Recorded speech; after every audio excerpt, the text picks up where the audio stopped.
So we say the formula for human potential has never been different. It's simply IA, which stands for inborn attributes. These are the natural talents and skills that you're born with. And by the way, every single person, as my friend Wayne Dyer says, comes into this world with secret orders. You come into this world with a special programming that enables you to accomplish something extraordinary with your life. The great goal of life, the great goal of adult life, is for you to find out what it is. But you know the old saying, God don't make no junk. And God doesn't make anybody extra. So therefore, every single person has a role to play in the great scheme of things. And we'll talk about this a little bit later, talk about it tomorrow. But I love the quote from Einstein where he was asked, what is the purpose of human life? And he stopped. I thought about it. He said, well, we must be here to serve others. What other purpose could there be? We must be here to serve others. What other purpose could there be? Now, as you know, I am a capitalist. A capitalist is a person who believes in producing valuable products and services that people want and need and are willing to pay for, that helps them to improve the quality of their life and work. And that is one of the highest forms of service that there is to improve the quality of the life and work of other people. And so, anyway, we have inborn attributes, and our job is to develop those, to discover what they are, and then to develop them to a high level. The second is acquired attributes. These are all the skills and abilities and talents and education and knowledge and experience that you acquire through time, multiplied times your attitude equals your individual human potential, what we call IHP. This means that your inborn attributes are largely fixed. Your acquired attributes change slowly over time, but you can change your attitude in an instant by just changing the way you think about something. In aeronautics, Randy, what do they call your attitude? What is your attitude in flying a plane? Well, when they will ask you what your attitude is. I understand it's your angle of attack toward the horizon. It's your angle where you are relative to the horizon. If you have a high attitude, you're above the horizon, below. So therefore, I love the idea that your attitude is your angle of attack. It's the way you approach any particular situation. And the rule is that the more positive you are going into any situation, the better it's going to be. Even if it turns out poorly, it's still going to be much better than if you go in with a negative attitude. I studied military history, and Napoleon at one time ruled all of Europe. And Napoleon was an incredible general. He only lost, I think, 3 battles in his entire career, and he directed over 300 battles. And it was interesting because they said that Napoleon's presence on the battlefield was worth 2 divisions to the French army.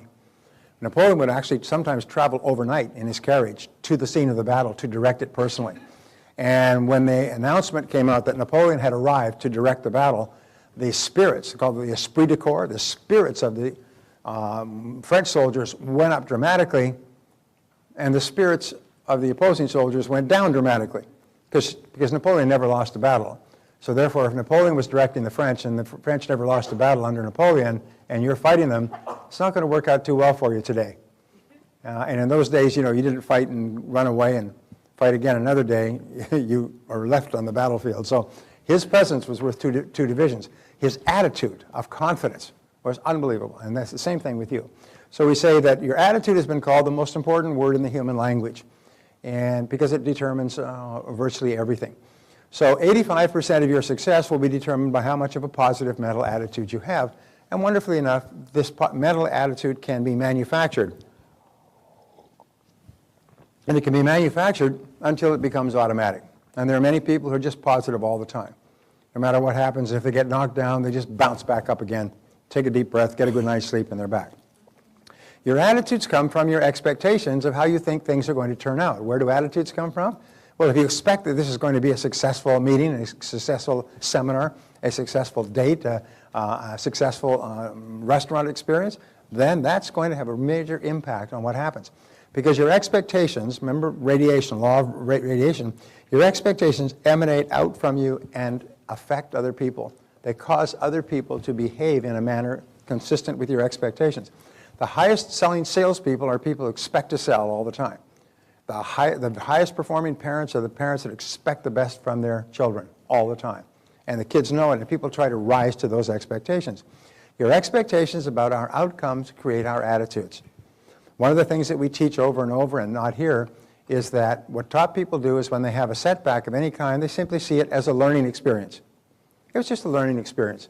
Yes, it was painful, it was expensive. They say it's an expensive learning experience, painful learning experience, costly learning experience, but just a learning experience because they see it as all part of the process, and they just keep on going. So, our expectations come from our beliefs and our values. Where do your expectations come from? From your fundamental beliefs about yourself. If you absolutely believe that you're going to have a big success in life and you're going to be popular and you're going to be healthy and you're going to be financially independent, then you will act that way. So your beliefs and your values about yourself, what you believe is really true, have an enormous impact on what happens outside of you, like a ripple effect. Now, each of us has a bundle of beliefs, and this was the turning point in my life when I discovered this. It's called the greatest breakthrough in the study of human psychology in the 20th century, and now perhaps in the 21st. Each of us has a bundle of beliefs which psychologists call the self-concept. This is the totality of all the beliefs that you have developed from infancy that makes up your total worldview. It makes up the person you are. Just like if you build a wall made of many bricks, the wall is composed of the bricks. You build a personality made of many beliefs, that wall is your self-concept. The self-concept is the command center of your life because you never act on the outside any differently than you are on the inside. You can never act inconsistent with your self-concept without suffering grievous problems. All changes in your outer world begin with a change in your self-concept. To put it another way, your self-concept precedes and predicts your levels of performance and effectiveness in everything you do. And this brings us to this graph that I want to show you. And this graph had a life-changing effect on me. And the graph says that this is your potential for effectiveness. This is how effective you can be in terms of getting the results that you want, achieving the goals that you want. And you've heard it say, and by the way, this was a profound thing for me, that the average person uses only about 10% of their potential for effectiveness. When I first learned this, and it was pointed out to me that if that is true, that means that what you're accomplishing is only 10% of what you're capable of. What you're earning is only 1/10 of what you're truly capable of earning, which is a shock for most people. The fact is, however, according to the Stanford Brain Institute, which has done research on this, the average person only uses about 2% of their potential. They're saving up the rest of it for some good purpose, but we don't know. But we use about 2%. And of course, the less of your potential, it's sort of like muscles. If you don't use your muscles, they become soft and they atrophy. If you don't use your brain by challenging it, by learning new things, by studying and so on, your brain becomes soft and weak, just like your muscles become soft and weak. And so what people do in an entitlement economy is they start to coast. And they come home and watch TV, and they go on social media, and they go to sports, and they drink, and they have fun, and they work when the boss is watching, and then they go home again, and so on. And so what happens is it goes down from 10% to 2%. They're using less and less of their potential, like an athlete's that's getting softer and softer out of competition, mentally, emotionally, and physically. So your potential for effectiveness, your self-concept, this is your, oops, let me just get this. This is your potential. This is your self-concept. And since your self-concept is limited, your potential for effectiveness is limited as well, and your self-concept is largely subjective. And what that means is that it's not made up of facts. It's made up of information that you've accepted from something as flimsy as a horoscope or a casual remark from a friend or something you read in the paper, or you took a Myers-Briggs test and came to the conclusion that this was you and it was fixed and there's nothing you could do about yourself. So it's subjective, and each of us has a series of mini self-concepts. You have a self-concept for every part of your life that you consider to be important. You have a self-concept for how you drive, for men, always very good.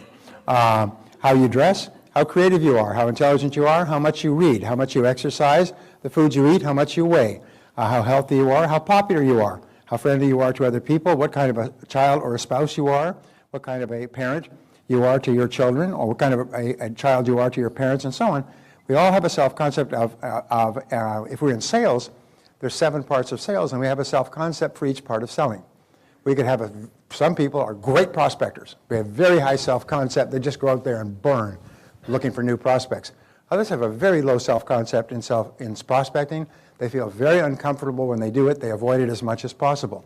So everything is self-concept. So in your career, you can have a self-concept for each one of the critical skill areas. I know people, for example, who are wonderful in selling, but their self-concept for closing is terrible. They really feel uncomfortable, out of their comfort zone when it comes to closing the sale, and they can never ask for the order. Managers will often have a very good self-concept for leading people and terrible for hiring. They're very poor at hiring, and they do it in a cursory way, and they hire the wrong people, and so on. Now, we also have a self-concept for how much we earn. This is what got my attention and transformed my life. Is what we find is you can never earn more than 10% above or below your self-concept level of income.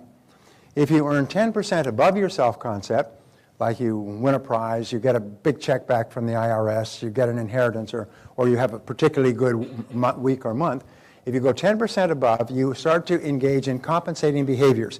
Compensating behaviors for too much money, or you start to throw it around, you start to spend it, you start to lend it to other people, you start to give it away, you start to blow it on vacations.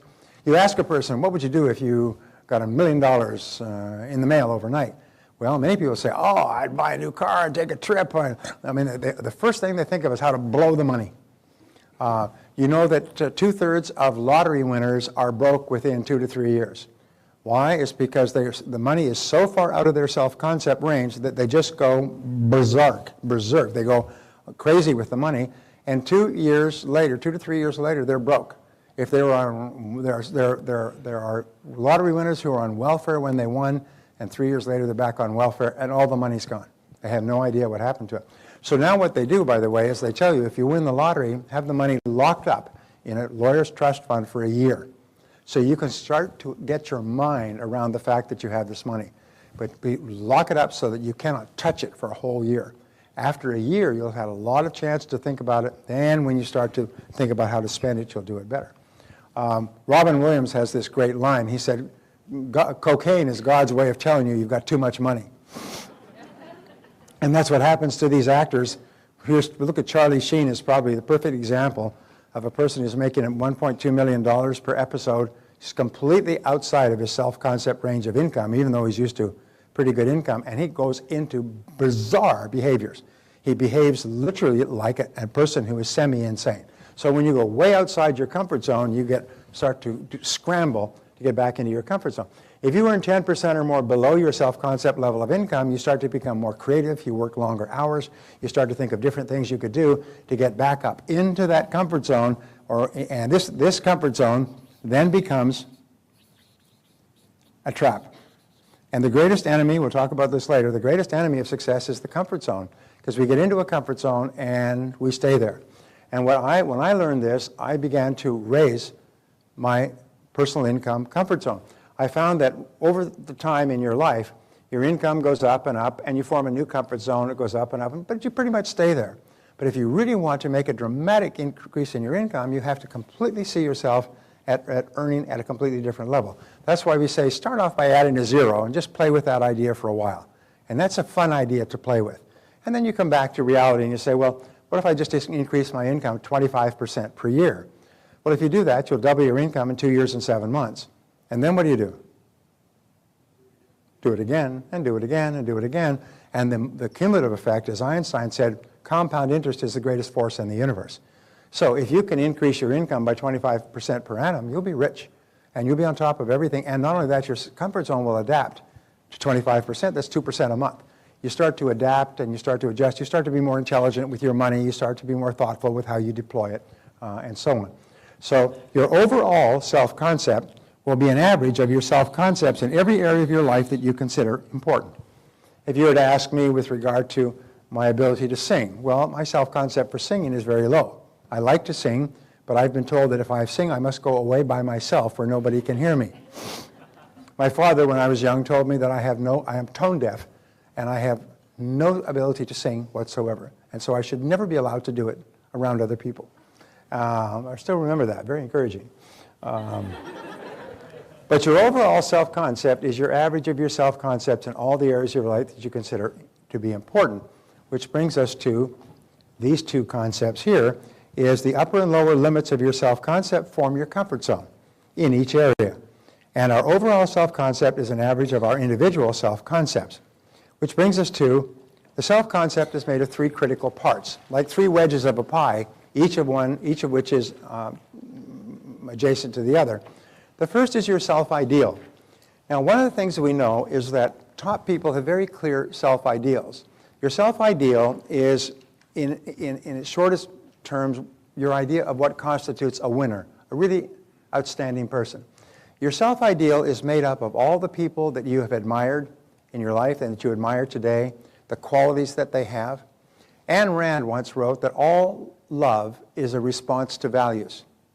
And it's something I never forgot. She said, when you really admire another person or fall in love with them, it's because they have values that are precious to you, and they represent those values.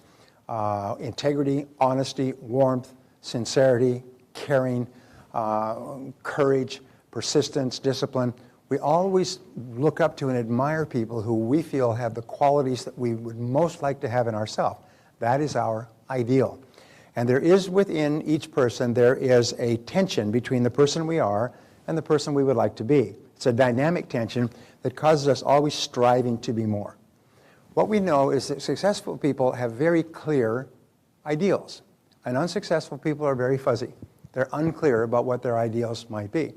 If you look at people who come from good homes, their ideals are successful men and women of character and values that they want to be like when they grow up. That's why the example that the parent sets for the growing child is extraordinarily important, because children think that's what you're supposed to be like when you're an adult. In the inner cities in the U.S. and other countries, the ideal is to be a dope seller. The ideal is to have a pink Cadillac and to be a street hustler, because those are the people who are the powers within the inner city neighborhoods. So an enormous number of young people are misled, and they think, when I grow up, I want to be like that. I want to do that, and that's what happens. That's what they become. So thinking about your ideal is really, really important. It's interesting. They say that men and women who become successful in adult life are found to have read a lot of biographies and autobiographies of successful men and women when they were young. They love to read stories about men and women who had done something valuable and worthwhile with their lives. And many of you are like that. And as a result, when you read the story, you think of yourself being and doing the things that the people that you admire, successful people, have done. And those actually soak into you at an unconscious level, and they become part of your model of what a really good person would be. So that's the self-ideal. And it's very important. When you think, what are the qualities that I admire the most in other people? Those are the qualities that you are most striving to emulate as an adult. And number two is your self-image. The self-image is the way you see yourself and the way you think about yourself in the present, in the moment. You've heard of self-image psychology that says that we always perform on the outside the way we see ourselves performing on the inside. We'll talk about this, but there is no improvement in performance on the outside until you improve the picture of yourself on the inside. One of our friends, he asked me quickly if I could show him how he could be more effective in karate competitions, and I gave him a three-part way of preparing his mind, which we'll talk about later, which consists of affirmation, visualization, and physical stance. And he said he walked in totally transformed from being nervous and uneasy and unsure in competition. He won 2 silver medals the next competition. He said it was unbelievable. He said it's unbelievable the difference that making a very quick transition in your thinking makes before you go straight into competition. This, by the way, makes a powerful difference just before you go into making a sales call or applying for a job. You can bring about a very fast transition. We'll teach you that method a little bit later. But your self-image is important. All improvement in your outer world begins with an improvement in your self-image. That's why if you want to be thin, they say you have to think thin. What you do is you get pictures of people with fabulous bodies, and you take a photograph of yourself and put it over their face, and put it on your refrigerator, and put it on your main mirror, and put it in your briefcase. So every time you see this fabulous body, there's your face staring back at you. And your subconscious mind takes a photograph of it and says, aha, this is what you're supposed to look like. And your appetite starts to diminish, and your appetite starts to change, and you start to become more interested in healthy foods. So it's really quite amazing. We'll go into this at great depth. Your self-esteem is how you feel about yourself. And this is the most important of all discoveries. One of the great pioneers, by the way, of self-esteem psychology is Nathaniel Branden. Nathaniel Branden has written about it. He's 81 years old. I had lunch with him on Tuesday in Los Angeles. He's not well, but I read all of his materials 30 years ago. And he did some of the pioneering breakthrough work on self-esteem, because his conclusion is, and my conclusion even before meeting him, was that your self-esteem is the determinant of your success and happiness in life. It's the most important thing of all. The best definition of self-esteem is how much you like yourself. How much you like yourself. I had a woman come up to me recently. She said, when she heard that from me, she said, she kept trying to say, I like myself. Your self-esteem can be built up by saying, I like myself, I like myself. And she couldn't say it. She said her mother treated her terribly when she was growing up, and she hated herself. She hated herself. She said, and then one day she had a breakthrough, and she said, I don't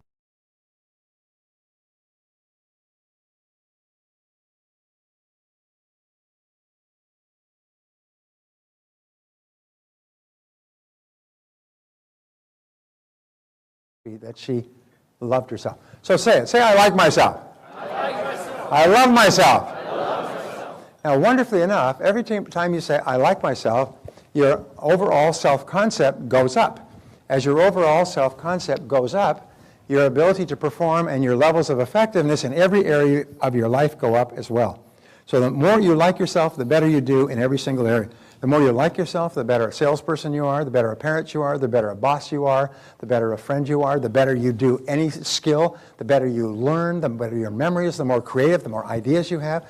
When you have high self-esteem, I call this the reactor core of your nuclear personality. When your reactor core goes off, it explodes and you become the best person you can possibly be, and you are just happy. And the more you like yourself, the more you like other people, and the more they like you back. The more you like yourself, the more you really like others. You see, people will often say, well, what about people who have too much self-esteem? No, there's no such thing. People who are arrogant or pushy or overbearing are not people with high self-esteem. They're people with low self-esteem engaging in compensatory behaviors. People with high self-esteem have basically, they're okay with themselves. And so what they do is they get out of themselves. They're no longer preoccupied with themselves. What are they thinking about me? And, oh my God, did I do the right thing? They're quite happy with themselves, so they're into you. And they're able to focus on you. I don't know if you remember when we were in high school, there were kids who were always really popular, and everybody flocked around them like bees to honey. If you look back over the years, you realize those kids all had high self-esteem. They came from really positive families, and they were just really happy kids, and all the other kids wanted to be around those kids. And they were the presidents of everything, and the head of the teams, and the heads of the student body. Everybody wanted to promote those people and wanted to be like them. Because when you really like yourself, you like others, and you make others feel good about themselves. And you can achieve this by just saying, I like myself, I like myself, I like myself. We used to say, when you get up in the morning, you start saying, I like myself, I like myself, I like myself, like pumping yourself up, I like myself. And as you go through the day, you say, I like myself, I like myself, I like myself. When I first learned this, I'd say it 10, 20, 50, 100 times a day. My self-esteem was so low, I used to say I was so far behind, I thought I was first. And most of us start off with low self-esteem as a result of mistakes that parents make, and we'll talk about all this. So your self-esteem is the core of your personality. It's the most important thing of all, and the more you say, I like myself, the more your self-esteem goes up. You have a major reversal or disappointment or setback, or somebody's rude or dishonest with you, say, wait a minute, I like myself, I like myself, I like myself. And when you say, I like myself, because your mind can only hold one thought at a time, the words, I like myself, cancel out all negative thoughts. You can't say, I like myself, and have a negative thought at the same time. So moving on, we say that you were born as pure potential. When a child comes into this world, they are unique and different from any other child that has ever existed. And we say every child comes into the world with a high need for love and touching, for love and touching. When your children are infants, they cry a lot. And one of the reasons that they cry as an infant is not necessarily because their diapers are wet or because they're hungry, is they're trying to find out, am I safe? Am I in a safe world? Am I in a secure world? Am I okay? And when the parent comes and picks them up and hugs them and touches them and talks to them, then they register at a deep level, I'm okay, I'm safe. The job of parents, especially in the first 3 to 5 years, is to build that solid self-concept like concrete so that the child knows that they are good and desirable and attractive and in a safe world. And that they have that, then they have no deficiency needs. My friend Morris Massey said that most adults spend most of their adult life trying to compensate for the deficiencies they experienced in childhood. If they didn't have enough love and touching, they're always seeking out the approval of other people. If they didn't have enough reassurance, they're constantly insecure as adults. Whenever you see an adult that is having problems, you see a problem that took place in the first 3 to 5 years. And almost invariably, it was a lack of love, a lack of sufficient love. A psychologist, a friend of mine, said if you take all of modern psychology, it can be summarized in this, is that all psychological problems stem back to love withheld. Love withheld at the critical formative times. So we say that every child needs love like roses need rain. They need sunshine. They need roses and rain and sunshine. And you cannot give a child too much love in their formative years. You cannot overdo it. There was some schools of thought said, well, you'll make this child dependent or you'll make the child a sissy. Au contraire, the exact opposite happens. When you lavish your children with love when they're young, they grow up strong and self-confident with high self-esteem, positive self-images. They feel terrific about themselves. Lack of love causes all the deficiencies that we see in adult life. The challenge is, if you look at the inner cities, and I just read a study on this, is that many of the mothers with multiple illegitimate children are also drinking and smoking dope, and the kids have no support, no encouragement. They have no nothing, and so they're set up for failure as adults. Another thing that's even worse is that sometimes one or both parents are so busy that they don't have time with the children. Did anybody see the King's Speech, by the way? Do you remember that really interesting part in there where he's asking him about his childhood, and they said he was the nanny. What did he call the nanny? Was the name for her? Anyway, the nanny would take care of them all day long, and then bring them and present them to the parents for a short time each day in the evening, and then take them away. And they said, and the nanny would always pinch him, so he would cry, and the parents wouldn't want to have anything to do with him. And so he grew up with this stutter and this tremendous sense of insecurity. Does anybody remember this? If you haven't seen the King's Speech, by the way, it didn't win all the Academy Awards, including Best Picture, by luck. You watched the movie, and you knew that no other movie had a chance. All the other movies were just good box office entertainment. When you watched that movie, you could not believe it. It was so good. And all of his problems with stuttering went back to love withheld in childhood. His father was a bastard. And his father, it even comes out, his father had been extremely aggressive and destructively critical toward him. So his father, the king, was extremely aggressive and critical toward him and berated him continuously. So he just had this terrible stutter. He came to becoming the King of England and almost incapable of speaking. And this King's Speech is, what a great picture. All right. Children are born with 2 attributes. The first attribute is they are fearless. Children come into the world totally unafraid. In fact, children only have 2 fears when they're born: the fear of loud noises and the fear of falling. Some parents think it's funny to drop the child, drop the child quickly, and the child screams and goes like this. They think it's funny. You can set up within the child a trauma in early childhood where the child can be afraid of falling, afraid of distances, afraid of spaces, afraid of stairs, afraid of all kinds of things by simply dropping them because they think it's funny. And of course, loud noises. Loud noises shock the child and scare the child. So you want to create an environment where those 2 don't happen. And this is experienced in the words, I can. I can. The words of fearlessness is I can. I can do anything. They run around, they touch, they taste, they feel, they grab knives, they run out into traffic, they're unafraid of it. They don't know enough to be afraid.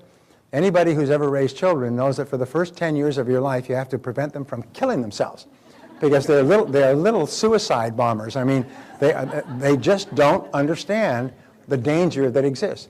We have a swimming pool, and just after we'd had our first child, some friends of ours who also had a child, she was on the phone, talk, left the doors open, the little baby crawled out into the backyard and into the pool and onto the cover on the jacuzzi and crawled into the cover and, of course, fell, and the cover then closed over the child. talk on the phone, talk on the phone. The child was dead 30 seconds later. And of course, the family never recovered from it. The husband and wife never recovered. They eventually divorced. It was just a terrible thing because they didn't realize you don't leave children alone. Our children were not alone for 10 years. They were never out of the sight of an adult for the first 10 years because children can kill themselves. There were bars and bolts, and Barbara still has bars and bolts on the door. She doesn't want me to go out. But the thing is that children are unafraid of anything in their formative years because they don't know enough to be afraid. The second attitude that they have, the second attribute they have is they're completely spontaneous. They laugh, they cry, they peep, they poo, they do anything they want. They're completely spontaneous, which is expressed in the attitude, I don't have to. I don't have to do anything. They're completely free spirits when they're children. So the ideal child comes into the world, they are completely fearless and completely spontaneous. And so our natural birthright is to be unafraid and uninhibited. To be unafraid and uninhibited. And we go back to the principle of control. Where do you feel most in control? In the situation where you can be both unafraid and uninhibited. When you're with people that you know and love, who know and love you, so you cannot say the wrong thing, and maybe you've had a little bit of wine or a lot, and you just become completely unafraid and uninhibited, and you're relaxed, and you're spontaneous, and you laugh, and you have a great time. This is your normal birthright. This is what all children are meant to be. And unfortunately, children learn in two ways. The first is they learn by imitation, especially of their parents, of one or both parents. Many children, surprisingly enough, will imitate one parent, and some other children will imitate another parent. We will almost see them as the mirror. Mostly the female children imitate the mother, and the male children imitate the father. But we imitate them. I remember when my children were young, they would do something, and I would say, "You stop that!" And I heard my father, who's British, would say that to me all the time. "You stop that!" with his British accent. And I say, "Oh my God, I'm doing exactly to my children what my father did to me in the same words and for the same provocation." So that's what normally happens, is we naturally spill over and bring our own experience with our parent and we inflict them on our children. And we're not even aware that we're doing it. That woke me up, by the way. I still remember. I thought, oh my God, I do not want to do to my children what was done to me. And I started to really examine my behaviors to make sure that I did not. So they learn by imitation. Now here's an interesting point. The study recently said that children learn if they live in an orderly world by looking at their mother. If their mother seems to be in control and on top of things and calm and in charge making decisions, they believe, this is an orderly world. If their mother is harassed and nervous and upset and angry and gets upset about little things that happen and so on, they believe that they live in a disorderly world and they are insecure and they have to be like that. So as adults, they will be insecure. I had this woman come up to me and she said, she worries all the time. She worries for ridiculous reasons. I said, your mother was a worrier, wasn't she? She said, how do you know that? I said, like mother, like daughter. If your mother was a worrier, she taught you to worry at her knee. Now, little girl, this is how you worry when you grow up, okay? You take completely absurd things, you catastrophize, you blow them completely out of proportion, and you think about them all the time, okay? And, okay, mommy. And so they grow up, and as adults, they worry all the time. You sound like a genius. How did you know that about my father? How did you know that about your mother? This guy comes up to me, and he said, I've never had any confidence. I said, your father was really a bastard, wasn't he? He was always criticized. How did you know that? Well, because if you're a male and you have no confidence, almost invariably, it was your father criticized you all the time. And as a result, you never had any confidence to try anything. How did you know that? Well, because this stuff we're talking about is so important, and yet it's so simple. So we say they learn by moving from discomfort toward comfort. Sigmund Freud's great breakthrough was the pleasure-pain principle, is that people move from pain to pleasure. So they move from discomfort toward comfort. And that is the child's primary motivation. When children are young, they're totally emotional, and they always are moving away from lack of love toward love. They work away from fear and criticism toward love and acceptance. And they're automatic. They're just simply moving all the time from discomfort toward comfort. We as adults, by the way, move from discomfort toward comfort all the time. It is our primary motivation. We are seeking pleasure and moving away from pain. one of the pleasures, the 7 ingredients of success, one of the pleasures is peace of mind, another is financial independence, another is loving relationships. And we always move to compensate for the deficiency that we feel that we are experiencing now. So if we feel that we don't have enough money, that becomes our preoccupation to get enough money. If we don't feel that we have enough love and security in our relationships, that becomes our preoccupation. So very early in life, children begin to develop negative habit patterns which have their roots in destructive criticism. Now, where do these negative habit patterns come from? The first one they come from is destructive criticism. It's used by parents to direct and control their children. Now, destructive criticism happens when the child is told, don't, get away from there, stop that. How many times have I told you, whack, slap, punishment? And the child has no understanding that playing with knives is dangerous. They don't understand what's going on. They only know that if I try something new, mommy and dad... David Tracy, wow. What a collection. Thanks to you. Like gremlins. I thought you were still in jail. Did you get early release? Yep. I sometimes say that to people in business and they just laugh. It's so funny. So, Michael, you are the stick handler here. What do we do now? Wait, your voice, your sound. Oh, my sound? No, Michael. Michael's sound. Yeah. Come on, Michael. Nope. No sound for Michael. Somebody's got to turn their phone Well, off. welcome to the Brian Tracy podcast. Pleasure to be here with my That's how it sister works. and my brother and my father, Brian. Just watching some of that pre-roll. And And here's David. We're introducing our yeah, brother. just keep multiplying here. This is our other brother. So Yep. I'm the oldest, and then Michael, and then David. So yeah, so welcome. We have one more who's writing her exams right now. So she Yeah, can't. Catherine will be on here soon, There we too. go. Be Then very we'll exciting. expand into grandchildren. Yeah.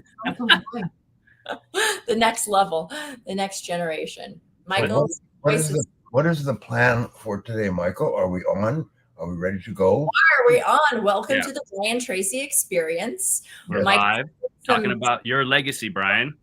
Yeah. So maybe we can start out, Dad, by you talking to us about what it was like to be a world-renowned speaker, pioneer in positive psychology, and at the same time raising a family. How did you do that? How did you organize that for yourself? Well, my family always came first. And in our office rules, it was always kids come first. And Barbara is, of course, the most important person in our family because I was often gone for a week or 2 weeks to Europe or Asia. So when I was back, I didn't do anything, no golf, no tennis or anything. I just spent time with you guys, with my kids. And we went out for dinner and we went to movies and everything else. So I tried to make up for the fact that I was gone. Now, the thing about success is that it comes very slowly. It takes about 7 years, according to estimates, for you to go from struggling to financial independence. Now, you can have lucky breaks. You can change things. You can start earlier, work harder, stay later, use our techniques, and you can shorten that 7 years. The critical number for each person watching is to become a millionaire. That's the goal, become a millionaire, because as we've said, it's very, very hard to earn the first million. But the second million is almost automatic because now you know how to do it. I learned this from Jim Rohn many years ago. The most important thing in life is not the money you make, but the person you become. Because once you have become a millionaire in your thinking, then if you lose your money or something, you'll just earn it all back again and much, much faster. But you've got to get started. Today, by the way, please remind me, I'm going to give you guys a method to increase your income 10 times and become a millionaire. Guaranteed, every person who uses it gets those results. So we'll talk about that later. Yes, later's a good plan. So here's a question then, Dad. If becoming a millionaire is what people want to achieve, what would you say is something that was really important to teach us as kids? Like when you were, planning to be a parent, thinking about the values and ideas you wanted to instill in us, what were some of those things that you really felt were important that you wanted us to embrace? Most important was that you were entrepreneurial. You were looking for opportunities to get stuff done, to sell stuff, and the most important thing for me was that you be independent. Is that you be your own person. You could do whatever you want to do, and you believe that. And so I think we pretty much accomplished that. Is you guys believe in yourselves. If someone were to say to you, you know, life sucks, I don't know who you're talking to because it doesn't apply to me. And so that's what I wanted, and that's what Mom and I wanted, was for you guys to be positive, confident, and clear that you can do anything you want to do. It's just a matter of you're deciding to do it and get on with it. All right, can you hear me now? Yes, we can. Michael, Okay. which one of the two of you was the one who collected golf balls and cleaned them and sold them at the top of the We both did. both? Yeah. That was your step into entrepreneurial. I was just going to bring that up, Christina. I was just going to bring that story up. Yeah. It was a multi-generational business. We innovate. David innovated on the plan. I mean, he expanded the operation. Okay. Yeah, we would comb the slope, and then when we exhausted the supply of golf balls on the slope, we ended up jumping into the pond. Yeah, I got some diving equipment. And dredging the pond, and then we'd clean them off, polish them up, and it was hilarious because we were selling the golf balls back to the golfers would put their initials on the balls, so they would find their balls in our stash and have to buy them back. And then I think David's idea was starting to sell cold drinks and yeah, set up right on the tee box where they lost the ball in the first place. And we were like 12 and 8, and we were like doing $40-50 a day. It was and you know, Dad, it is multi-generational because my daughter, she did a little chapstick and candle business with her school. Yeah. And they were sitting at a museum and they were selling their chapsticks and candles and learning how to sell and learning how to add. And she's only 6 years old, but she's already got the entrepreneurial spirit. Wow. So, Awesome. it's in the blood. Just an important point to notice is we're talking about collecting golf balls on the slope and on the golf course, which is adjacent to our house. We lived on a golf course. And so you guys went down and started collecting golf balls and selling them back to the golfers. The golfers, yeah. People buying new balls. It was wonderful. Yeah. No, I remember getting cargo pants on, long sleeves, and crawling under those bushes. Yeah. And there were like little treasure troves. Some of those, because those golfers aren't going to get down their hands and knees and crawl under a bush to get a ball. So yeah, you found a market. You created it. The key to success in our society is to sell something to someone and make a profit, and then, as they say on the shampoo bottles, repeat. Well, that's the key to success: is find something that people want and need, and which can improve their life or work, and sell it to them at a reasonable price that enables you to make a profit, and then do it again. And everybody. Yeah. I was going to say, David and I discovered a blue ocean. That concept of an untapped market that we could dominate. But you know what happened? And just kind of this analogy kind of applies to all of business. Is we started selling golf balls. And because we started selling golf balls, people started watching us sell golf balls. And then other people started looking for golf balls to sell. And very quickly, our supply of golf balls was totally depleted. And so we had to move around the golf course, right? Different parts to market. And eventually more people started seeing us make money. They emulated us. And then there was competition. Yeah, and we basically were dealing with a saturated market. And so we see that with lemonade stands. We've got the lemonade stand over here, and 3 blocks down we've got another lemonade stand. Yeah. There's a famous cartoon from Playboy, and it shows somebody operating a lemonade stand, and then it shows another lemonade stand where they have the glass, but there's a rose in the glass, and the line was, when companies compete, products get better. Yeah. And you and I've talked about the 3 C's of success. Whatever you do, if it's a road to success, somebody will copy you. You'll have competition, competition, competition. And the competition does not wait. If you have a good thing going, they're going to be all over you, like, as we say, like flies on dog poop. Is the competition will replace you, and then you have to be better than the competition. Then they'll be better than you, and that things get better. And that's why we have one of the most wonderful societies in history, is because we have millions of entrepreneurs looking for ways to produce products and services that are better, more enjoyable, cheaper, easier to use than before. And then as soon as you have something that works, somebody's going to copy you. I've seen experiences where we developed a successful product and the phone was ringing off the hook. And the next day, the same product was being advertised in a national newspaper, USA Report or US Report. And they used our own ad. They used everything except to put their name and number on it. They copied everything. And I thought, that's terrible. But you know something? There is no law against copying advertising. So people see a good ad and they'll just copy yours. And then you'll copy theirs and they'll copy that. And everything. Oh, go ahead, Christina. I was just going to say, I think it's interesting because it is competition, but in a way too, like, it forces you to continually be growing and being better. So yes, we're competing, but if you get lazy, right, if you decide not to change or improve or expand your offer, then you fall behind and other people soar ahead. So you are forced to keep the momentum in whatever product or service you're selling. I mean, even in yourself, right? Like you're constantly having to invest in yourself to be a better version of yourself. Christina, I've been watching your show.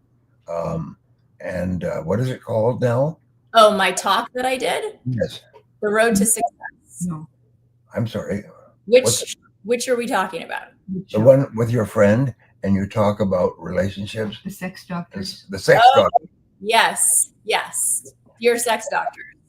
Yeah. So for anybody watching this who's curious about the subject of human sexuality, Christina is an expert in this area. And it's called The Sex Doctors, and it's also like a podcast, and you can get it, but only after today, only after our talk. You can't go now. You have to stay with us.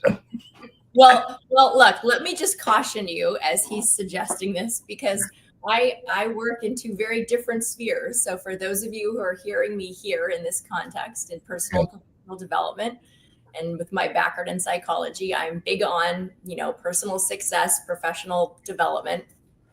And I have a PhD in human sexuality. So yes, I have a clinical side where I want to empower people in their sexuality. So you might be surprised by some of that content. So I just want to be sure you're prepared if you go down that road. Look at that. Everybody's dropping off. Well, it's just educational. Very educational, but I believe we need to be empowered with knowledge, and we should, get past taboo subjects. So it's okay. So, yes, dear sex doctors. Yeah, so I was actually reading somewhere where some of the most successful businesses are just duplications. Like somebody goes and travels somewhere and sees a business that's doing really well in a different country. Yes. And there's nothing like this in my country. And they just go back to their country and they just duplicate that exact business and they become smashingly successful. So I don't think there's anything inherently wrong with imitation. I mean, I think it's part of the open economy concept. You have competition, you're forced to get better, the quality of the products get better, the prices get lower, and everybody wins. Yes. Well, it's interesting you say that, because one of my favorite stories that I use is about Krispy Kreme donuts, which is one of the most explosively successful franchises in the United States. The average food franchise earns about $100,000 profit per month. Krispy Kreme earns $500,000, and you have to park your car a block away because the place is jammed day and night. And where did Krispy Kreme come from? It's exactly what you said, Michael.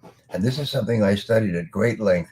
They said 95% of products and services that are very successful in different countries are never sold outside the home country. And there's some wonderful stories, but with Krispy Kreme, here's this baker, lives in New York, and he's got a bakery and a combined bakery and pastry shop. In France, they have two separate. They have a boulangerie, which is the bread, and then they have a patisserie, which is pastries. And so he was walking. He took his wife to Paris, and they're walking along the streets of Paris, and they see this jam of so many people trying to get into this little patisserie. And he said, "Well, that's our business. Let's go see what's going on." So they got in line, went all the way up to the front, and everybody was ordering for 6 to 12 donuts, pastries, and they were taking them out and sitting down and drinking coffee. And so he ordered 6 and went out and sat down and tasted. Oh my God, they tasted good. They were so delicious. So we got back in line again, and we'll go up all the way up to the front.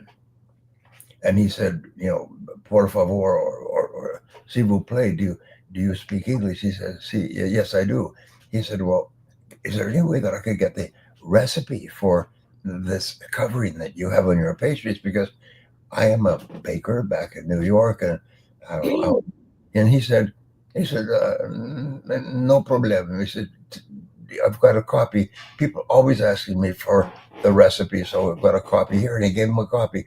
And I said, can I use this? I said, no problem. He said, I cannot deal with all the business that I have. You take that back to New York and you can use it. So he did, and he started to make this icing. That was the key, this icing, and put it on his pastries, and the place went berserk. People were lined up and down the street. And then what happened was a franchise expert walked in and said, OMG, this would be the perfect franchise. And they created Krispy Kreme donuts. And to this day, they're huge successes all over the country, lineups of traffic, lineups of people. My point is that there are opportunities like that around you all the time. And the most important thing is keep your eyes open. If you see something that's popular, people are buying, they're giving money for it, try it out. One of the most important things that you do in life is try new things. Most people wait until everything is proven. No, if you see something, give it a try. My favorite question is, why don't you give it a try? Try it twice. Don't try it once, try it twice. So hey, Dad, we're all early middle age. We're kids. What sort of advice would you give to people our age who are maybe they have a job and they're thinking about getting into a business? Maybe they have a business that's struggling. If you could go back to being our age, what would you do differently, or what would you do immediately? Well, what I've done is I've been expedient, as human beings are, is I've responded to the very best market opportunity. And I fell in love with personal development way back in the day. And so I started to teach it, and it turned out that I was good at it. Now by the way, you always need to be open to the possibility that you could be completely wrong about what you're doing. Always, it doesn't mean that you are, but always be open to the possibilities, because other than that, people will spend years doing something where they struggle and they never succeed. It's because they won't accept that you can't do everything. So what you guys have been brought up with is this entrepreneurial instinct. You're always looking for opportunities to sell something to someone, to create products and services, to represent products and services. People say, what is your purpose in life? I was doing a mastermind with Lisa Sasevich and others last week. And we say, why are we here? They're all professional speakers. And I came up with this answer: is our goal in life is to improve the life and work and income of our clients. And they all agreed that's what it is. We live for improvement. Improvement is everything for us. We're always looking for ways to improve the life and work and financial situation of others. And once you find a way, become really good at it. and then become better, and then become better. But always remember that we serve other people. There used to be a ship motto in World War II, the British ships, and it was called "In which we serve." In which we serve, and it refers to the British Navy and war and everything else. Well, you and I serve. We serve people, and we're looking for people who need our services. And in many cases, you could develop the skill that you need. You see, these people need this. If I was good at that, I could do this. Like Christina getting her degree in psychotherapy and sexuality. She's made herself an expert on the subject, and surprise, surprise, she has rooms full of clients. She's as busy as a bee, and it's the same with each of us. What we do is we get really, really good at something that people really, really want, and then the two come together. That's the key to success. It's also the most important thing in life is happiness, and it's making other people happy. Like Jimmy Durant said that song, make people happy, and you will be happy too. I've also heard that the best definition of leadership is to serve others. And if you want to be a bigger and better leader, find more people to serve. So if you expand that out, and then you've always said, if you want to achieve your goals in life, help other people achieve their goals. Yeah. So you're always looking to add value. And I think it's a beautiful concept when you think about money. And I always go back to this because I do like sales training, and sales training, you have a lot of coin operated people who make commissions. And so they're always thinking about, I need to get some more money. Well, it's not necessarily about getting money. It's about adding value, right? Because money is the byproduct of value. So there's two ways to do that. One is to deliver more of it, right? So add more value. And if you can't make money that way, then make yourself more valuable by learning new skills. Very, very important point for our friends here is Peter Drucker, who I love because he was so good in terms of thinking. He said the most important word in your financial and business life is the word results. Results. And the question that I ask my friends right up to the Fortune 500 corporate level is, what results are expected of you? And of all the results, what are the most important results? And it always comes down to what I teach is the law of three. The law of three says that if you make a list of everything that you have to do in a week or a month, you'll find there's three things that account for 90% of your value to your company. Now, what is it that most people do? Is they work on the bottom 10%. All the little things in the chats with their friends and the surfing on the computer and everything else. But the top people identify the big three and start with number one. And here's the most important thing. Nobody in life is ever paid for working on a project. They are paid for completing it. Task complete. But before we go down that road, I want to mix it up a little bit. And I'm going to ask my siblings just some questions about lessons that have resonated that you or mom have kind of instilled in us. And just something that you've passed down to your children. David, do you want to go first, or Christina? Let's let David go first. Yeah. One of the things that always comes to mind is this whole concept of do it now. Do it now, do it now, do it now. I feel like people, if it's a small enough task that you can do in a minute or 5 minutes, doing it now just has changed my world. It's changed my kids' world. We talk about cleaning up around the house or them getting ready to go to school.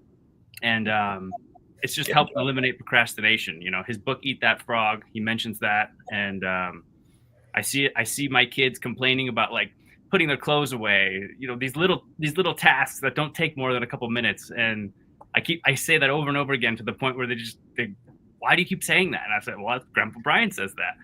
And it's awesome. One of those things where it's such a simple phrase, but just do it now, Awesome. That's wonderful that you say that, David. There's I've just finished a book, which is worldwide in 20 languages, and it's called the 32 Unbreakable Laws of money and success.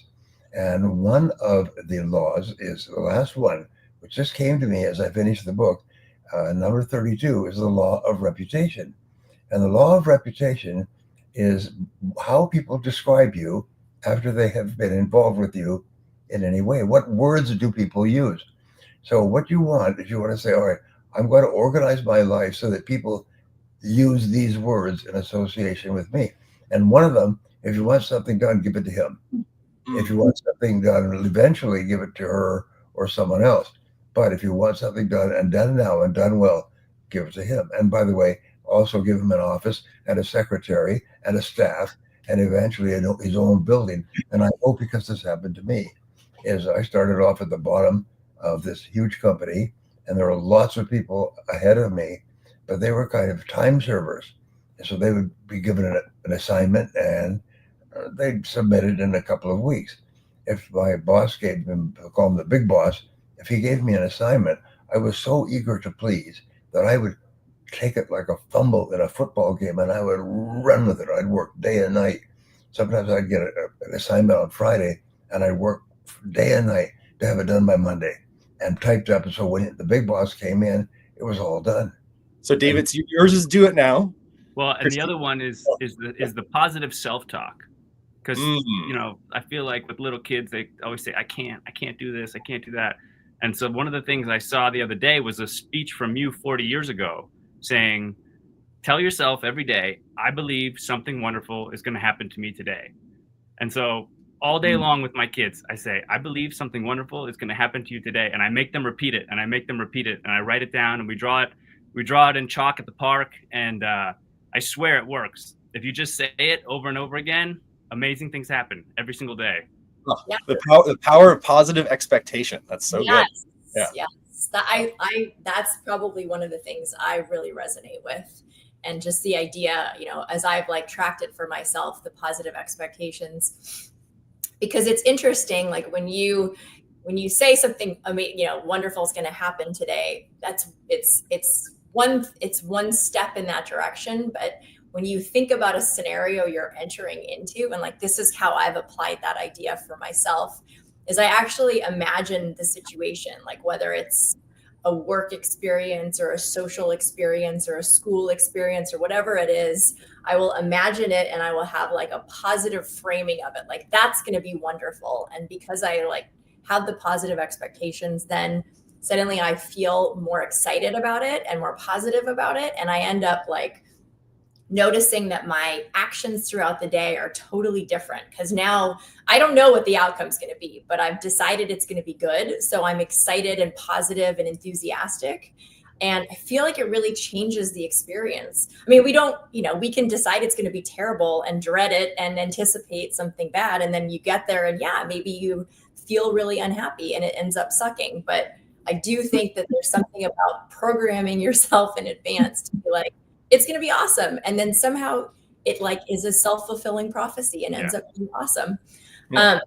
I also think that, like, you know, just in terms of one thing that you've always done, Dad, for me at least, is I think many, many times, like in childhood, adulthood, whatever, there have been scenarios where we're going to do something new and different. And there's like the fear that comes up of like, I don't think I can do that, or that's scary. Like we did an interview together and there was planning. It's like, you just kind of pushed me into it, or you're like, yeah, of course it's scary. Just do it. Like it's part of the process is that it's scary. And I think that's been really helpful for me, because I do things that are intimidating and I get into that mode and I'm like, oh my God, I feel nervous. I don't think I can do this. And then the self-talk, like what you're saying, David, is I'm like, you know, of course it's scary because I've never done it before and it might not work, but I'm just going to try. And if it doesn't work, I will be okay.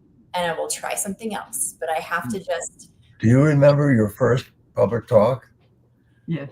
Are we talking about? I will tell you, I was asked to speak to a community college.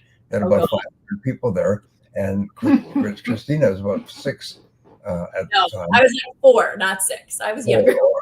Anyway, she said, "Daddy, can I speak as well?" And I thought, well, sure, okay. So I picked her up, and she stood on the chair, and she reached into the microphone, and she said, "Hello, you bitches." Oh no! Oh. And so I obviously heard that from somewhere. It wasn't something I just came up with. it was so funny. Oh, but you must tell them our second Oh, jeez. What happened? to the school to get Well, to be a permanent school. I don't Oh, remember. that was my first official speech. Was when I remember the school wanted a permanent building, and they had to go to the city hall. They were trying to convince the city hall to give them the permit for the permanent structure. And I went to you and I said, I want to do a talk. I want to help. And you said, okay, well, you have to write a talk. You have to write a speech, and you have to practice the speech. And I did. I wrote a speech, and then, I went to the city hall, and I mean, you remember better than I do because I have little stories, but you said that like I was so little that I couldn't reach the microphone on the podium.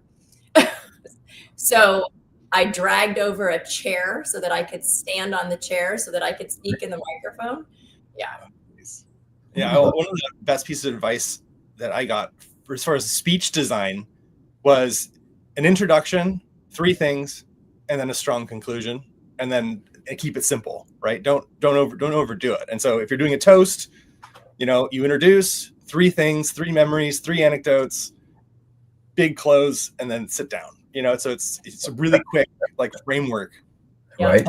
To answer the question, for me, I actually I teach this because I think it's like actually I call it the bedrock of my personal and professional development, and I call it mental triggers. And so the first one is interesting, Christina. It's whenever I think to myself, well, that would make me feel really uncomfortable. I go, okay, well that's my trigger, right? And now I have to do that thing. Yeah. Because your comfort zone shrinks as you get older, right? It doesn't like stay static or expand. And so you have to like beat back on that comfort zone by doing things that make you feel uncomfortable. So that's basically your second one, Christina. Yeah. And then my second trigger is whenever I say, oh, that would be really inconvenient. Like, oh, I'd have to wake up really early, or I have to drive really far, or it's going to take too long. Then that's like the next thing is, well, now you have to do it, right? Because you have to push back against that comfort zone. And the last is, David, for yours, the mental trigger is whenever I say to myself, oh, I'll get to that later, or I'll do it later. It's trigger, and it's like, no, do it. do it now. Yeah. Do it. So you think you're going to wait until you're in the right mental state to do the things that are uncomfortable, but you're always going to be tired, or you're going to be procrastinating. And so you have to do it tired, or you have to do it scared, or you have to do it when you're frustrated because you don't have a choice. Yeah. It's like that lesson in motivation. It's like, if I'm just going to sit on the couch, right? And you say to yourself, oh, I'll just wait till I'm inspired and feel motivated, and then I'll do it.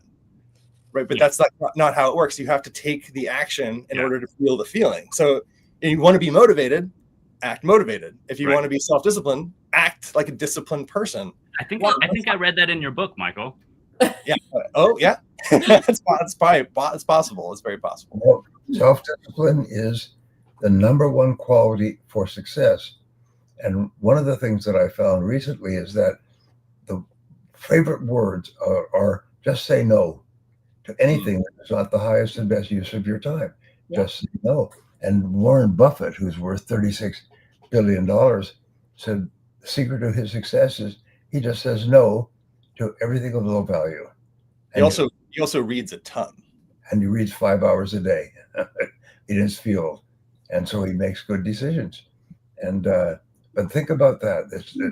Just say no to anything that is not the highest and best use of your time. Now, here's another payoff, and it comes from some of the best work in what they call positive addiction. And I talked about this before, but every time you do something, your brain releases chemicals, either good or bad, positive or negative. If you do something negative, if you're angry, if you shout, if you are depressed, if anything, your body releases negative chemicals, and the negative chemicals make you feel unhappy and want to drink and overeat and things like that. However, when you do something positive, your body releases positive chemicals. And these are called endorphins, and dopamines. And what they do is when your body is flooded with, your brain is flooded with these, you feel happy, you feel powerful, you feel positive, you feel in control of your life. It's the most amazing thing. And what Dr. come to me proved that you could actually become addicted to positive chemicals. And how do you do that? You start and complete tasks. It's task completion is like putting down a dynamite detonator, boom, and your brain releases a flood of positive chemicals. So if you make a list of 10 things that you have to do in a day, you ask which of these is more important than anything else. Now, this is the one that's going to give you the biggest boom, the biggest payoff in drugs. Now, if you do this over and over again with cocaine or anything else, what do you develop? The answer is you develop an addiction.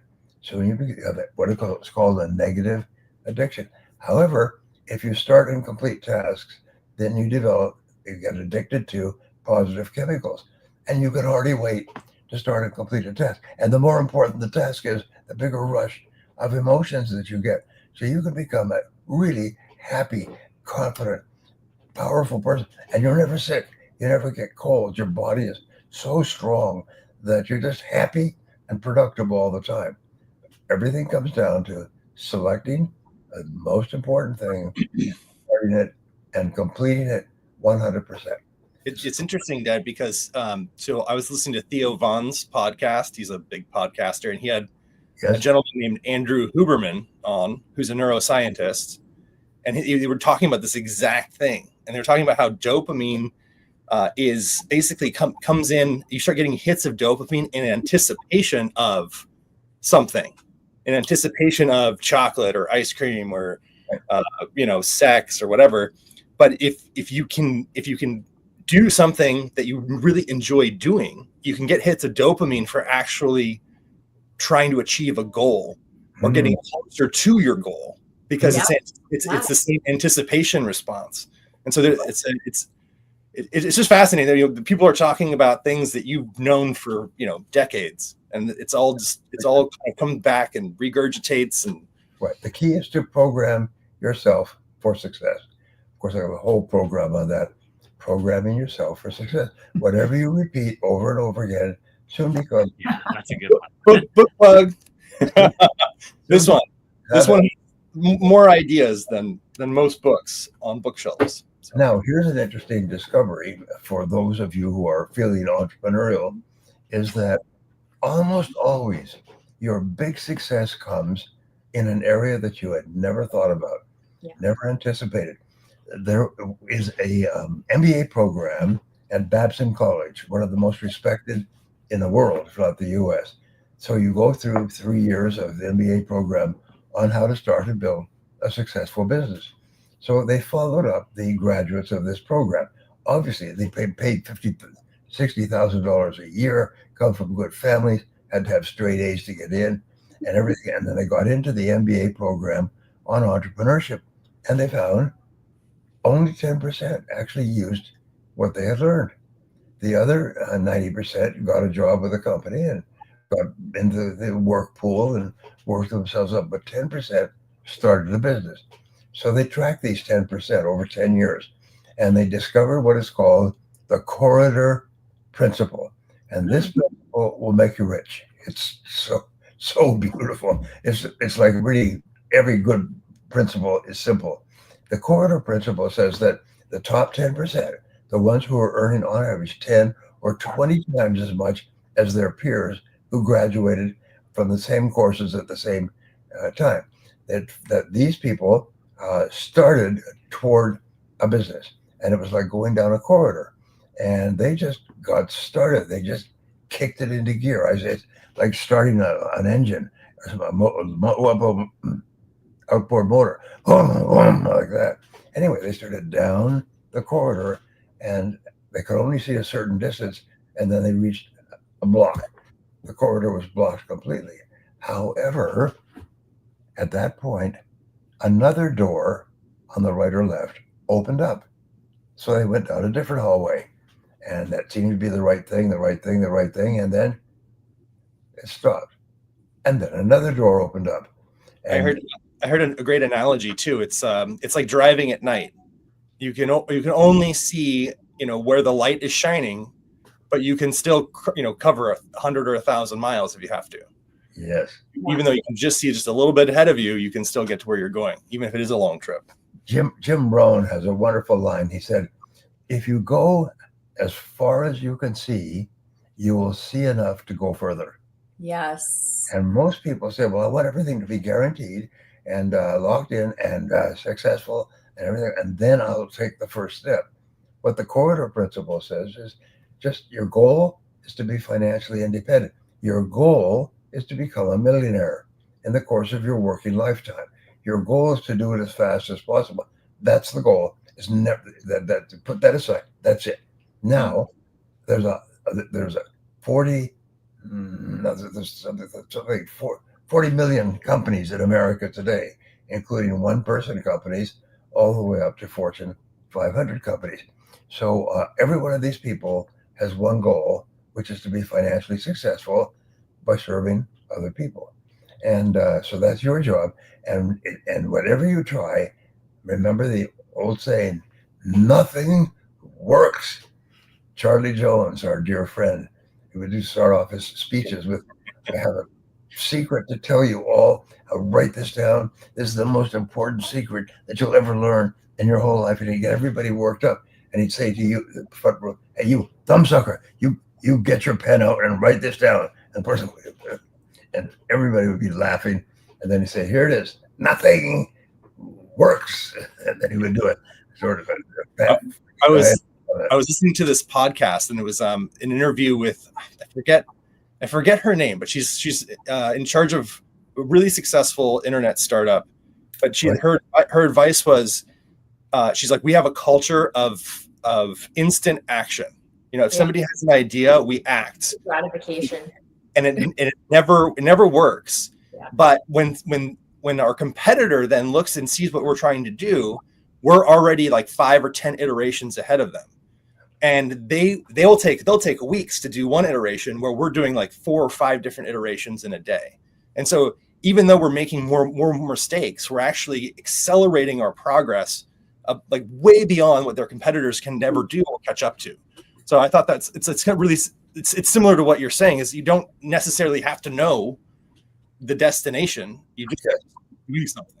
So Dad, I have a question for you on that note. What you're saying is you have to just take the next step. You're not going to see the end of the road until you take the next step. Yes. How do you create the mindset of moving forward one step at a time, knowing that your goal is not in front of you yet, and you might fail or you might be on the wrong path, but you have to keep taking the next step? How do you keep that strong mindset to keep going forward, not knowing what's going to happen? Well, the most important discovery, going back to Aristotle, in human history is that you become what you think about most of the time, but you also become what you say to yourself most of the time. And the most powerful words that you say to yourself, and I have taught these forever, is number one, I can do it. I can do it. I can do anything I put my mind to. Number one, I'm going to become a millionaire. I can do it. I will become a millionaire. There's no question. That question is off the table. Now the next question is the magic word, how? How can I start off? What can I do first? What can I do second? And so the second thing that you say is, I never give up. And you, David, remember when you were young, I used to tell you that you never give up. And one day I heard you talking to your friend, and you said, you were about 10 years old. You said, well, I know one thing about myself. I never give up. I just walked away. I'm so happy to hear that. Well, in sales, when I was in real estate sales, prospecting, you feel like you want to give up a lot because you get a lot of no's all day long. So how do you keep a positive mindset, knowing out of 100 people you talk to, 97 people are going to tell you to go away? Well, we call it, if you want to be successful earlier, fail faster, fail more often, put your foot on the accelerator and fail. But I used to make 70 calls a day and no sales, cold calls. I used to cold call on offices and businesses all day long. And then I'd go out in the neighborhoods and go from door to door, knocking on doors. And I was not trained. I didn't know how to do. Eventually learned, but the thing is, I was not afraid to just keep on knocking on doors. Just fail faster, because every time you fail, you learn something vital. And that's been the key to success forever. But don't expect to be successful right away. Here's 2 questions that I teach my people to ask. They're magic questions. Magic question number 1 is immediately after a call or a client interaction, ask the question, what did I do right in this? What did I do right? Even best, write it down. Write it down. And number 2 question is, what will I do differently next time? What will I do differently next time? These are the 2 best questions for rapid growth I've ever found in my life. And the last point, if you become what you say to yourself, and my favorite of all is the words, I am unstoppable. I am unstoppable. I am unstoppable. But what about this and what about that? I don't care. I'm unstoppable. I will not stop until I'm successful. And once you impress that command into your subconscious and superconscious minds, there's nothing can stop you except yourself. I used to do this with 1,000 people, and I would explain this. I say, fortunately, there's nobody who can stop you from achieving great success. Nobody. And then I would stop, like theater. I thought, oh my. I just realized there is one person that can stop you. There is one person. And the whole audience goes silent. And I say, and who would that be? And everybody, 1,000 people, everybody goes, point to themselves.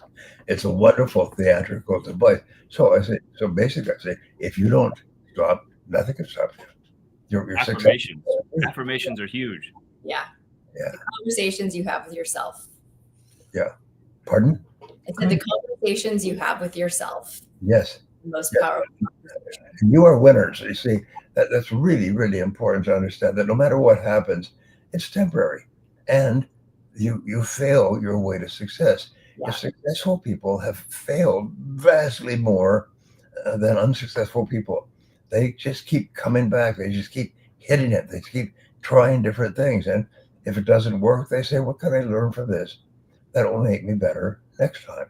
And you take in the entrails of your experience and you say, well, I learned about this and there's always 4 things that we teach. You can do more of some things. You can do less of other things. You can start doing something you're not doing now. You can stop doing something that's not working. More or less, start or stop. Those big 4, I've taught them to thousands of business owners, and they basically transform their businesses with those big 4, because those are big questions. You know, what are you doing right? What's the best and smartest thing you're doing? What should you stop doing? What more or less start? What should you start doing that you're not doing today? And then what should you stop completely? It's funny you mentioned that, because when I was working at that big bank for a while, yes, we did like the 1-to-1 sessions with your report with your manager, and that was exactly the format. It was more or less start stop, and every quarter you do that, and then I'd have to do it with the people who are reporting to me. I'd just sit there and go more or less start stop, and you'd do like a matrix, and then you'd send all of that information up the chain, up the ladder. Yeah. That's wonderful. That's wonderful. But huge companies use that exact same methodology. Yeah. It also reminds me of your Psychology of Selling book, where you turned it into an objection handler. People would say no, and then you'd walk out to the door and you turn around and say, excuse me, what was the one thing that really held you back from buying? And then they tell you, and then you walk back in and you address that objection. And so if you keep asking the people that are saying no to you, what you could do better, you can turn it around and turn it back into a sale. The doorknob closed, Dave. That's the doorknob closed. There you go. You pack up your things, right? You end the meeting, and then you grab the doorknob, and just before you walk out, you go, "Can I ask you one question?" And then they go, "Of course," because the meeting's over. And you go, "Was it the price?" And then it's like that. Then if they say, no, it wasn't the price. Actually, it was this other thing that you didn't address, or the objection that I held back. And you come Or back. if they say it is the price, you say, oh, well, we've got tons of financing options and potential referral discounts and all kinds of stuff. And you restart the whole thing again. Actually, the question is, how far apart are we? That's a great one. Now I have to do a quick message from our sponsor. We were at a conference, Michael and I, in Las Vegas about 3 weeks ago. 4,000. David and you were at the SolarCon. SolarCon, me and you, Dad. Sorry, David came down from Colorado Springs, and it was David and I. Anyway, so what we did is I was there to receive a Lifetime Achievement Award, and as a part of that, they set us up with the top people, and we take pictures and sign autographs and shoot the breeze. I was like a god to this group, and it was unbelievable because this is 4,000 representatives of solar sales companies nationwide. So they probably represent 100,000 people who sell and install solar. Anyway, so we're sitting talking with them, and these people were so enthusiastic. Barbara was with me as well. They were saying, your stuff made me a change. And each of the top people, sales guys, knock on door sales guys, was earning more than $1 million a year. Mm-hmm. And getting overrides and commissions and everything else, one after another. And my point is this: they said the key to their success was my book, Advanced Selling Skills. They had bought the book, they made it mandatory. Everybody read it every day. It was like Allah, yes, Advanced Selling Skills. It was like the Quran. And I produced this book many years ago, and I had problems with my publisher, and they just dropped the book. The book was out, but they just stopped promoting it. So the book died. And now I'm sorry to hear back is people who read this book became rich. They became millionaires. They sold so much, they earned so much money that it just changed their life. So what I'm suggesting is that if you are in sales and you want to earn more than $1 million a year, as all these people were doing, get a copy of Advanced Selling Strategies. Yeah, it's a textbook. It's a textbook in business schools. It's in the university bookstores. Wow. Dad, David and I had a follow-up meeting with those gentlemen, and we were talking because we were talking about our origin stories and what we did and where we came from, and so they were their door. You said door knockers. So one of them was at the same company I was at when I was 22, knocking doors in a different part of the country at the same level. Yep. Just so it's an amazing how many people have that in their background, that capacity to go door to door and knock doors, because solar is largely sold door to door. Yes. In the United States, it's very rarely sold on. You can't sell it online. You have to get there physically and look at the roof and gauge the pitch. And well, tell us the great story about you coming to me and asking me for advice on what to do, and I had spoken. Okay, I'll tell you. It's so I graduated from college. Wait, I just had spoken for this national company, and I plugged you into him, and I want you to tell the story. Okay. So I just graduated from college. I was looking at finance jobs. So I was going to different banks, and I went to my dad and asked for some advice, and he said, "Michael, you should get into direct sales. It will basically advance you, 10 years faster than any other skill set is get into direct sales." And I said, "Well, what exactly is direct sales?" And he's like, "That's where you get belly to belly, face to face, and eye to eye with as many people as possible." And he's like, "In fact, I just did some work for this company, and I think I can get you a job there." And I'm like, "Oh, wow, a connection, right? Like, my dad's going to get me like a great job." And so I'm like, agreed. I said, "I'll go to the interview." And so I showed up to the interview, and it was in this kind of like dilapidated office structure. And I walk in, and there's like 30 people, mostly men. And there's about, 30 chairs set up. People are drinking free coffee. And this slick looking salesman comes in from one of the back rooms and goes, okay, everyone sit down. We do direct door-to-door residential sales. We sell telecom, internet, TV, and phone service. It's commission only. We work 12 hours a day, 6 days a week. If this is not what you had in mind, feel free to stand up and leave now. And so, as you can imagine, more than half the room stood up and left. And then essentially, we were going to hire anybody that could walk and talk and pass a background check. And I had to go back to you and say, Dad, that was not an interview. That was like an opportunity meeting. And he looked at me and he was real serious. He's like, Michael, if you do this for a year, you'll get 10 years ahead of anybody else in business. And so I did it. I did it for a year. Tell us who it was. It was 2020. And Bill Rowland was not there during that interview. I met him later. But it was a very formative experience. And you knocked on 20,000 doors, got rejected almost 20,000 times, got a chance to recruit, manage a sales team, which was an incredible feat because nobody aspires to being a door-to-door salesperson. But I'll tell you what, after that, I had a couple other experiences. I started a company, created myself a job, realized that I needed a team, put my resume out there on Craigslist, and I got hired by a software startup, and we blew up the customer base about 1,000% in 18 months as I was the head of sales, and it was acquired by a large international bank with 160,000 employees. And I ended up at the VP level of a large international bank in 7 years. So, and people in that same position were at the bank for almost 20 years, sometimes 25 years. So, wow. But I mean, I'm not built to work in a large bureaucratic structure like that. I'm more of an entrepreneur. So, but it was a wonderful experience. And it did prove that, yes, you do get 10 years ahead if you have direct sales skills. If you're willing to knock on the doors and talk to the people and hustle a little bit, you can make a lot of progress really fast. And I know David had a similar experience too. So, having that experience, and I tell people this, the real superpower of the whole experience is not caring what other people think about you. Yeah. Not taking rejection personally. Exactly. So you get to operate, with that superpower for the rest of your life. Barbara and I did a big seminar, 2-day seminar, weekend seminar many years ago on personal success and positive emotions and so on.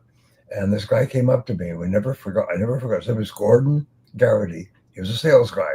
He sold time on TV and radio. We go from office to office. Anyway, at the end, he comes up at the end of the day, Saturday, going out for dinner. He said, I believe, I never forgot this. He said, I believe that every single person has a mechanism in their brain called a give-a-shitter, and that you can short circuit this give-a-shitter by pouring alcohol on it. And that's what we're going to do. So they went out and Barbara and I said, I think we should do the same thing, go and pour alcohol on our give-a-shitter. And then we have in our family, all of our lives, after something, we have dinner and everything else, we say, is your give-a-shitter quit yet? Yeah, my give-a-shitter has quit finally. And so that's really important, Michael. Is the most popular book right now, Mel Robbins' book, sold 3 million copies in 1 year, and it has one idea, which is poor. And the idea is the let them concept. Let them. In other words, anything anybody else says, just let them say it. Don't argue, don't debate, everything else. Just if they say you're no good, if they say they don't like you, just let them. And the books sold 3 million copies because people are so preoccupied with what other people think about them that they're reading this book and handing it out and reading this book and recommending. Well, this new generation that is just stuck on these devices. They're going through their social feeds. Yeah. They're comparing themselves to everyone. Having your followers or your fans, that count is incredibly important for a young person. It's a social validation. So, and then when you put yourself out there too, like kind of we are right now, you open yourself up to these comments and these trolls that want to kind of tear you down and make you feel bad about yourself. Yeah. And so Mel Robbins' concept of, let them, it's good. It's like, it allows you to like let it go, and Deliberately turn off your give a shitter. Yeah, well, and their opinion is none of your business. It's their There's a wonderful one line. thoughts. Yeah. And when somebody gives you their opinion of something, you say, I think you're mixing me up with somebody who gives a shit. And that shuts them down completely. Excuse the language. It's not. One of my favorite lines is, when I want your opinion, I'll give it to you. Yes. See, the successful people rise above the opinions of others. They do not make their decisions based on what others may say or think. One of the things that we have done, we've talked about this with you guys, is our family motto is you're always free to do anything you want, and we back you 100%, and you can always change your mind. It's as simple as that. You're free to do whatever you want. There's no restrictions, and we back you 100%. Now, our second piece of advice, which we should probably give every time we have one of these telecasts or podcasts, is please at least yourself in all things. The final lines from Cyrano de Bergerac, the incredible play. And he said, the reason that I have been so individualistic is that I, at an early age, realized that if I did something, some people may approve and some people may disapprove. So I decided that when I did something, there would be at least one person who was in complete agreement with myself, because I would please at least myself in all things. And I pass that on to our friends. Make a decision today that you're going to please at least yourself in all things. And look around your life. Is there anything where you're trying to please someone else? If it is, say, no, I'm going to please only myself. And teach your kids to do that. That's really important. Whatever you decide to do, we back you 100%. Do it, but you make your decision based on your happiness, what makes you happy. And you pass it on. It's like it's so important. So your kids know that you love them and you believe in them 100%. And they start to sort out their friendships on the same basis.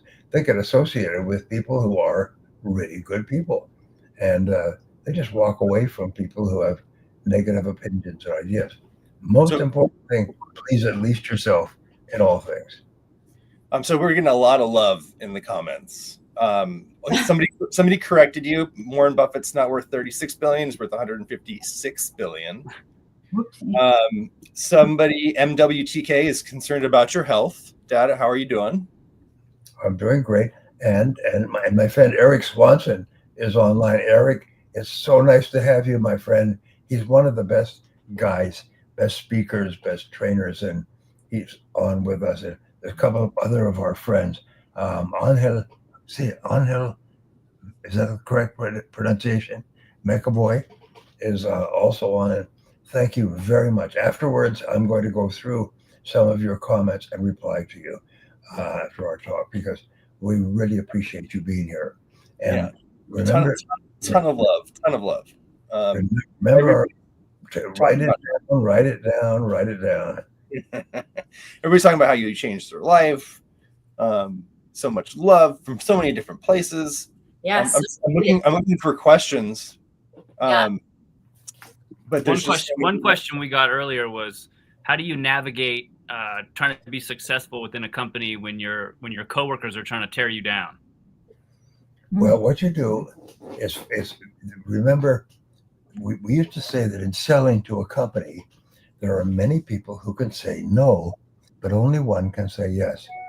When I took a job many years ago with a big company, and the big boss took me on as his assistant. He never had one. He owned 200 companies. It was worth $1 billion. And he picked me for a variety of reasons to be his personal assistant. So he's the only person I had to please. And if he gave me something to do, I would run with that, and I would do it, and I would do it fast, and I would do it well, and I would get it back to him. And the other people that worked there did not have this sense of urgency. So soon I developed this reputation, which I've written about and everything else. The reputation for the big boss was if you want to get something done, give it to Brian. If you want something to get done eventually, give it to someone else. But if you want it done quickly and well, give it to Brian. And so I had to start off at the bottom and work my way up. Within 1 year, I had 3 companies fully staffed, doing $25 million a year. And I had the biggest office in the business complex, except for the big boss. And they moved me up and up and up to bigger office. So soon I had a big office, full staff, $25 million, import, export, everything else. And then the big boss would call me and say, could you come down to my office? And he would say, I'm following you. I know how busy you are, but could you do this? Could you fit this into your schedule? And what was my answer? Absolutely. Absolutely. No. So Akshay Bandy, that was the question. And so I guess the answer to that question is figure out the one person that you report to and just make them happy. And don't worry about your coworkers so much. Yes. Yeah. Hey, Mom, pop your head in and just say hello. We're getting several requests to you. Just lean over and say hi. This is the big boss. This is the neck that moves the head. I've been doing this tremendously. Well, awesome. remember what? There's a very popular book. I was thinking of using that title, but my publisher told me that someone else has used it. It's called Getting Things Done. And it's a very popular book. I read it a couple of times many years ago. But that's really the key to your success is get things done. Get it done. You don't get paid for working on things. You get paid for completing them and getting them done and getting them done well. Jeff Leverton is on from Focal Point, Dad. Jeff Leverton from Focal Point. Hey, how you doing? How are you? And then we got, another question. Elena Junko asks if you have read all the books behind you. Yeah, that and 2,000 or 3,000 more. What you see behind me is probably 1/10 of my libraries. And they just go on and on, upstairs, downstairs, in the basement, in the living room. I've got about 6,000 books, and I have read most of them over the years. All right, well, we are at an hour, and this has been another awesome episode of the Brian Tracy Experience. Yes, and so good to have you here. Co-host Michael Tracy, my sister Tracy, my other co-host, and David co-hosted today. Thank you, David. Pleasure to be here. And of course, there's Brian himself, and we will all get together next week and do this again. Feel free to leave your questions in the comments. We will go through all the comments on all the different channels. I think we're streaming right now to Facebook, Instagram, YouTube, X, and probably a couple more. So we will go through, we'll pick out all the best questions, and then we'll ask those questions on the next episode. So David, please leave us with your advice that you gave us at the beginning. Do it now. Do it. Take action. As Einstein said, action is the most important thing in the universe. Yes. So if you heard something good here, one person who hears one good thing and takes action on it immediately, write it down and do it, is better than 100 people who nod and smile and go away. Do something, anything. It's what you do. It's like a dynamite plunger. You go, boom. And what happens is by doing something, you start to activate all of your powers. So thank you very much for my friends who are here. Thank you for Eric. Thanks for Bopi. Bopi used to work with us. He's just an absolutely wonderful person. And then, of course, thank you, Lanny, for producing all of this. Yes, Thank you, Lanny. Nice to see you, Michael. See you guys next week. See you next week then. Thanks for joining us, everyone. Thank you, Michael. Thank you, Christina. Thank you, David. Love you guys.